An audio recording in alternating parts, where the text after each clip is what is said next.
अस्सलामु अलैकुम वरहमतुल्लाहि वबरकातुहू। नाज़रीन इकराम, तहज्जुद के सजदे की क्या ताकत है, तहज्जुद के सजदे से इंसान को क्या नसीब होता है, मैं आपको बतलाऊंगा इसकी ताकत के बारे में, इसकी पावर के बारे में, और आपको बतलाऊंगा कि तहज्जुद के सजदे में कौन से दुआ पढ़नी चाहिए, और आपको बतलाऊंगा कि तहज्जुद के सजदे में जो शख्स ये दुआ पढ़ लेता है अल्लाह ताला उसे कैसी कैसी नेमतों और बरकतों से नवाजता है।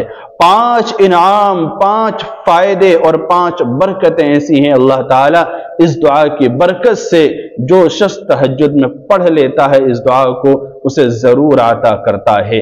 देखिए, मैं आपको बता दूं कि हजरत अबू हुरैरा रज़ी अल्लाहु अन्हु से मरवी है, रसूलुल्लाह सल्लल्लाहु अलैहि वसल्लम ने इरशाद फरमाया कि बंदा अपने रब के करीब उस वक्त होता है जब वो सजदे की हालत में हो, जिस वक्त वो सजदे में सर को रखता है। अल्लाह के नबी फरमाते हैं कि इसलिए सजदे में ज्यादा से ज्यादा दुआएं मांगा करो। एक और दूसरी रिवायत के अंदर रसूलुल्लाह सल्लल्लाहु अलैहि वसल्लम ने इरशाद फरमाया कि सजदे में ज्यादा से ज्यादा दुआएं मांगने की कोशिश किया करो, मुमकिन है तुम्हारी दुआएं कबूल हो जाएं। ये तहज्जुद के सजदे की ताकत है। इंसान जब भी सजदा करे, चाहे नमाज का सजदा हो, चाहे वो सजदा शुक्र हो, चाहे वो सजदा तिलावत हो, कैसा भी सजदा हो, अल्लाह ताला सजदे में अपने बंदे के सबसे ज्यादा करीब होता है और बंदा अल्लाह के सबसे ज्यादा करीब होता है। तो इस कुर्बत के वक्त, इस करीबी के वक्त सुबहान रब्बियल आला के साथ साथ ये दुआ भी क्यों ना 3 मरतबा या 7 मरतबा या 11 मरतबा पढ़ ली जाए। अल्लाहुम्मा जअलनी फीही मिनल मुतवक्किलीन अलैका वजअलनी फीही मिनर राज़ीन बिक़ज़ाइका व फीही मिन इबादिका सालिहीन। इस दुआ का तर्जुमा भी आप सुनते जाइए। ए अल्लाह, मुझे अपने तवक्कुल करने वालों में शामिल कर और मुझे अपने फैसलों से राजी होने वालों में शामिल कर और अपने नेक बंदों में से मुझे बना दीजिए।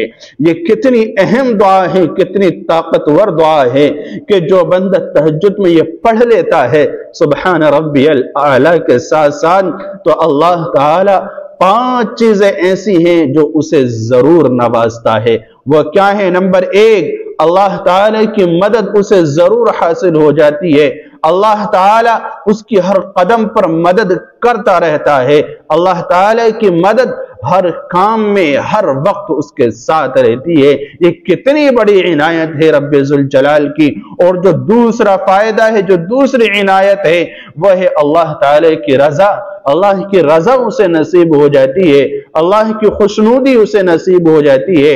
अल्लाह ताला उस बंदे से राजी हो जाता है और वो बंदा अपने अल्लाह से राजी हो जाता है, खुशनुदियां नसीब हो जाती हैं।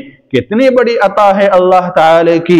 और जो तीसरी चीज है वह है नेकी का शौक पैदा हो जाता है। इस दुआ के पढ़ने की बरकत से रब्बे जुल जलाल दिल के अंदर अल्लाह ताला मोहब्बत पैदा फरमा देता है और उस मोहब्बत के साथ साथ दिल को नरम कर देता है।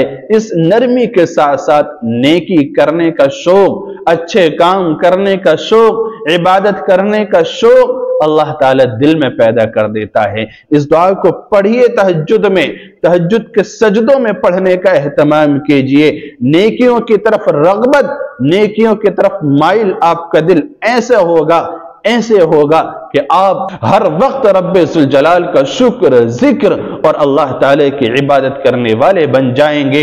ये 3 चीजें हो गई। और चौथी चीज जो अल्लाह ताला उसे अता करता है वो है जरूरतों का पूरा हो जाना। यानी इंसान की जो जरूरतें होती हैं रब्बे जुल जलाल उसको पूरा कर देता है पर्दा गैब से। इंसान ये सोचता है कि ये कहां से हो गया, मैंने तो इतनी कोशिश भी नहीं की, मैंने तो इतनी भाग दौड़ भी नहीं की, लेकिन ये मेरा काम आसानी से हो गया, मेरी जरूरतें पूरी हो रही हैं। रब्बे जुल जलाल इस तरह से इंतजाम फरमा देगा, एक गैबी निजाम बना देगा کہ اللہ تعالی کی طرف سے ہر قدم پر اور ہر موڑ پر اس کی مدد فرمائے گا اور اس کی ضرورتوں کو پورا فرما دے گا۔ یہ 4 چیزیں اللہ تعالی عطا کرتا ہے۔ اس دعا کی برکت سے جو 5ویں چیز ہے، جو اہم چیز ہے، وہ ہے گناہوں کی معافی نصیب ہو جاتی ہے۔ اللہ تعالی سارے گناہوں کو معاف کر دیتا ہے، ستاری کا معاملہ کر دیتا ہے۔ تو یہ بہت ہی اہم دعا ہے۔ اس دعا کو پڑھنے کا اہتمام کیجئے سجدے کے اندر۔ میں آپ کو دوبارہ بتلا رہا ہوں، آپ اس کو یاد کر لیجئے اور سبحان ربی الاعلی، سبحان ربی الاعلی، سبحان ربی الاعلی 3 مرتبہ پڑھنے کے بعد آپ یہ دعا بھی پڑھیے، 3 مرتبہ پڑھ لیں یا 7 مرتبہ پڑھ لیں یا 11 مرتبہ پڑھ لیں، یا اس سے زیادہ پڑھنا چاہیں پڑھ سکتے ہیں، لیکن طاق عادت کا خیال ضرور رکھیں۔ دیکھیے وہ دعا ہے، اللہم اجعلنی فیہ من المتوکلین علیک واجعلنی فیہ من الراضین بقضائک وفیہ من عبادک الصالحین۔ آپ اس دعا کو محفوظ کر لیجئے، یاد کر لیجئے، اس کا اسکرین شاٹ لے لیجئے اور آپ اس دعا کو رٹ کر اچھی طرح سے یاد کر لیجئے، اس کے ترجمے کو ذہن نشی کر لیجئے۔ اے اللہ، مجھے اپنے توکل کرنے والوں میں شامل کر اور مجھے اپنے فیصلوں سے راضی ہونے والوں میں شامل کر اور اپنے نیک بندوں میں سے مجھے بنا دیجئے۔ یہ کتنی اہم دعا ہے، آپ اس کا اہتمام کیجئے۔ انشاءاللہ خوشیاں ہی خوشیاں آپ کو نصیب ہوں گی۔ اللہ تعالی ہم سب کو عمل کی توفیق مرحمت فرمائے۔ السلام علیکم ورحمۃ اللہ وبرکاتہ۔